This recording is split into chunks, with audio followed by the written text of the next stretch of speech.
guys, it's been a hot minute. Ang dami nangyari sa buhay-buhay ko ngayon. If you guys didn't know, I am working now. I've been working for like about 4 months now. I'm a working student now. I work at a BPO company. I take calls 9 hours a day.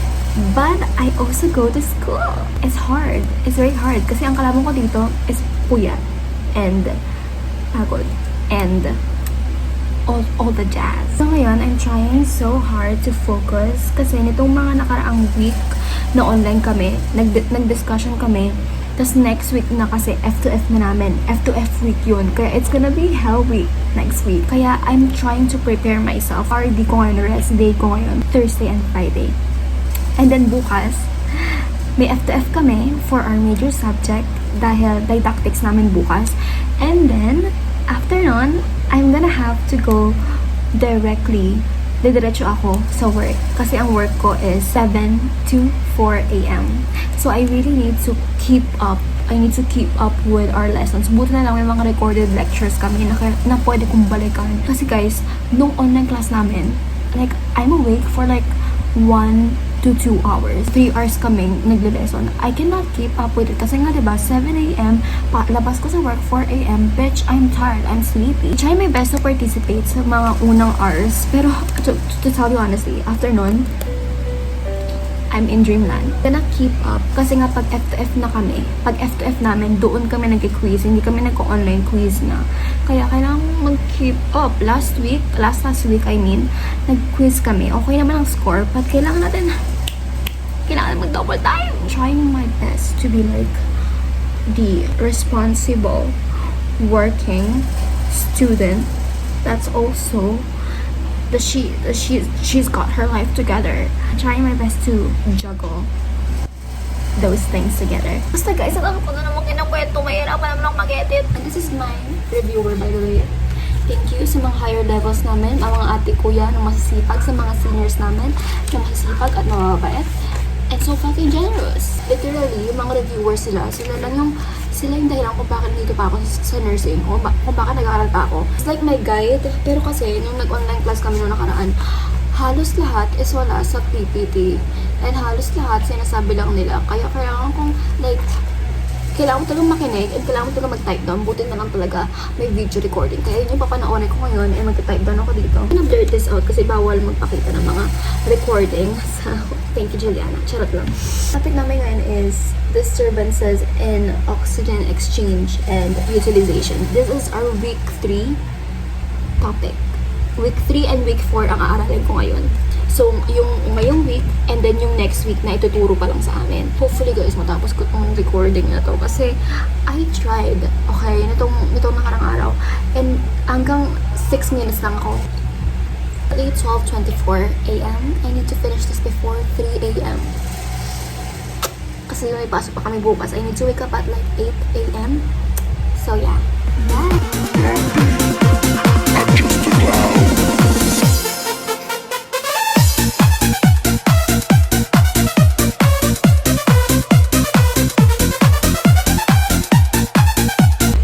I can't anymore.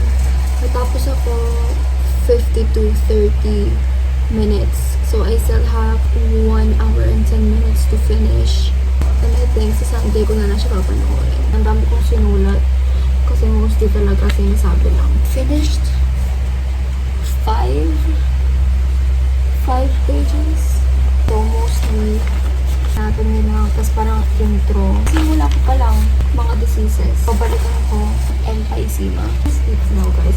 Kasi ng 8 a.m. dahil tuloy-tuloy ako bukas hanggang 4 a.m. Matapos ko siyang panoorin sa Sunday. So, I'm gonna sleep now guys. See you tomorrow. It's 12:05 p.m. I'm gonna be late. Nag-book na ako ng Joyride. Pinansalan ako nung nauna kong na-book na Joyride. Papunta na yung Joyride ko, but it's 12:15 p.m. Usually, ang travel time is 40 to 45 minutes kapag naka-Joyride ka. So, sana mabilis ang patak ko si kuya para makahabol ako. Magta-12:20 na. Kailangan before 12:20 andito na yung Joyride ko. Kasi, girl, alam mo namang mabaho.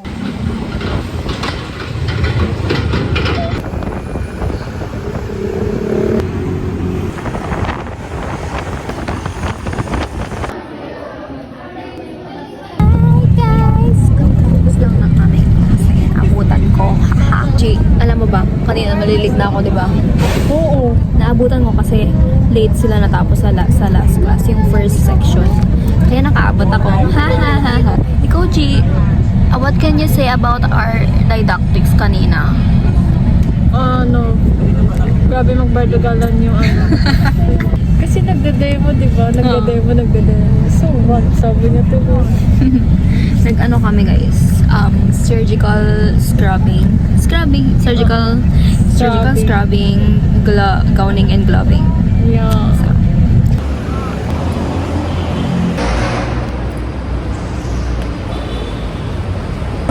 LRT station sa Antipolo. It's like overlooking.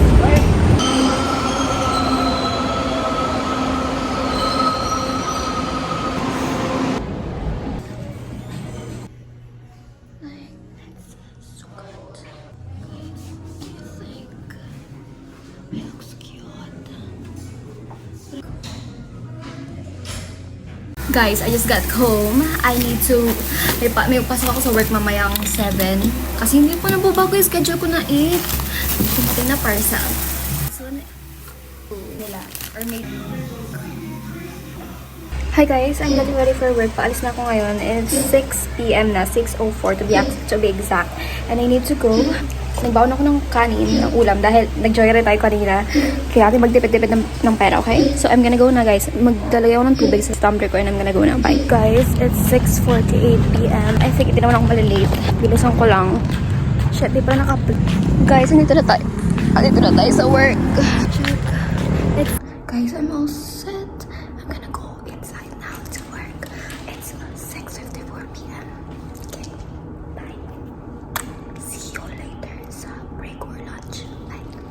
Hi guys, it is 11:20. I'm taking my break right now. I have 2 breaks to use up. I'm eating my cookie. Guys, feeling ko pala sa nakain kong pagkain. Ito kasi yung lunch ko ngayon. Steak. Look at how much rice I still have. Ang sarap sana. Kaso lang I feel like patis na siya. Kasi may pagkamaasim siya. And then no, nakita mo yung ko. Like may kain na. Like kalahati na lang yung rice ko. Bakit hindi pa ako tumig for the first time? Eh kasi guys, inisip ko nung baka lemon. Baka may lemon. Pero iba talaga amoy niya eh. Like, alam mo, pinasa pulpulid mo lang, amoy mo siya. Parang panis talaga, guys. Kaya ako nakabuhat tuloy ako kasi baka magtayo ako dito. What the fuck? Malalaman na mamaya. Okay, malalaman na mamaya. Guys, katatapos na ng shift namin. Katapos na ng work ko. Guys, sobrang queuing. Like, my God, nakakaloka. Di na ako makakaihi. Di na ako maka-break. Dahil sobrang queuing. Katapos na ng call, may papasok agad ang call. Like, what the frick? It's so crazy. But yeah, I'm gonna go now. It's 4:30. Dapat nakaalis ako kanina mga 4:20 kaso napasukan ako ng call. I'm hungry. I'm low-key hungry.